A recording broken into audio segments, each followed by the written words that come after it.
I didn't find out my husband was cheating the first time, or the second.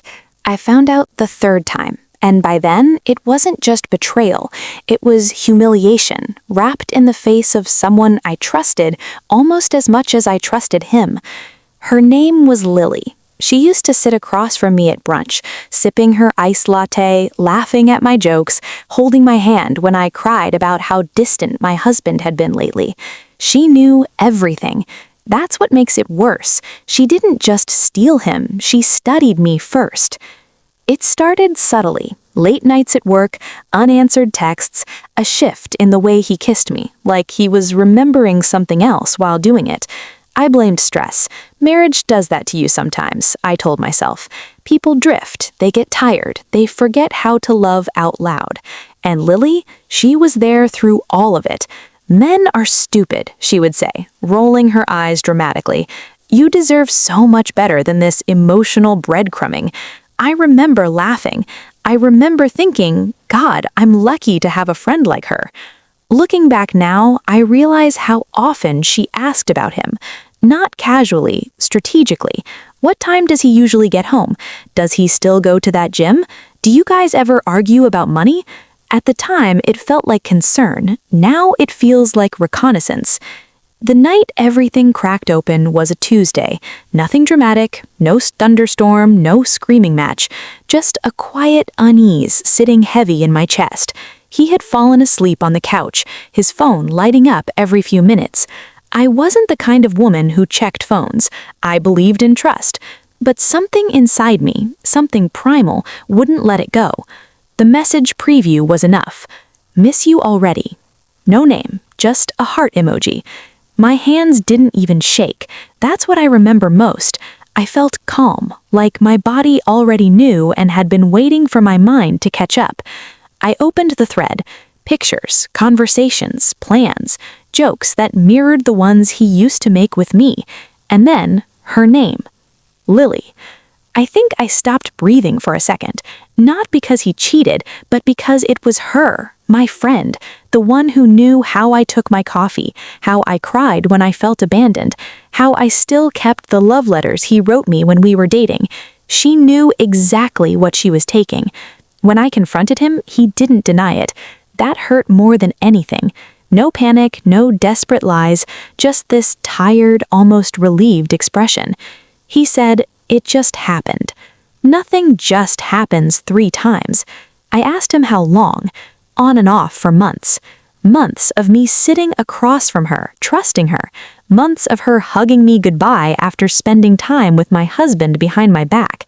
Months of being the punchline in a joke I didn't even know existed.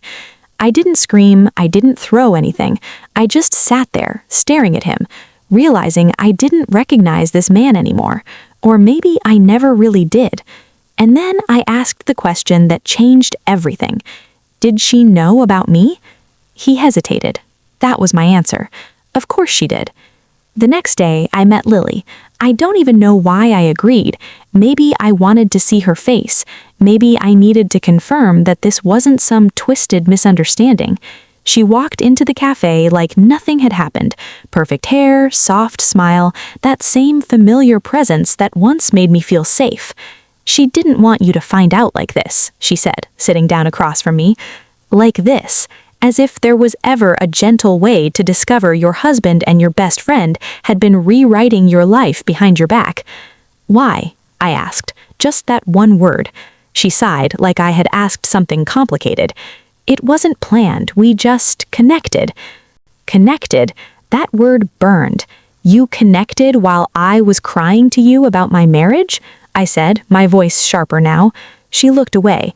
And that's when it hit me, not just the betrayal, but the audacity, the way she had rewritten the narrative in her head to make herself feel less guilty, like she was a victim of circumstance instead of a willing participant. I walked out. I didn't need closure. Closure is a myth people cling to when they don't want to accept the truth.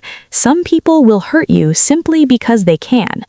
The weeks that followed were brutal, not because I missed him, but because I missed who I thought he was. I missed the version of my life that felt stable, predictable, safe. I had built my identity around being his wife, around having a good marriage, around trusting the people closest to me. And suddenly, all of that was gone. People always talk about heartbreak like it's loud and dramatic, but mine was quiet. It showed up in the empty side of the bed, in the silence during dinner, in the way I would instinctively reach for my phone to text Lily, then remember. Grief isn't just about losing people, it's about losing the version of yourself that existed before they broke you. But something unexpected started happening. I began to feel lighter. Not immediately, not dramatically, but slowly, like taking off a tight shoe you didn't realize was hurting you. I started noticing things I had ignored before. The way he dismissed my opinions, the way I always had to adjust myself to keep the peace, the way I felt more like a supporting character in my own life. And Lily, she wasn't just a victim of bad judgment, she was someone who saw my vulnerability and used it. That realization didn't break me, it freed me. I started rebuilding. Not in some glamorous, Instagram-worthy way.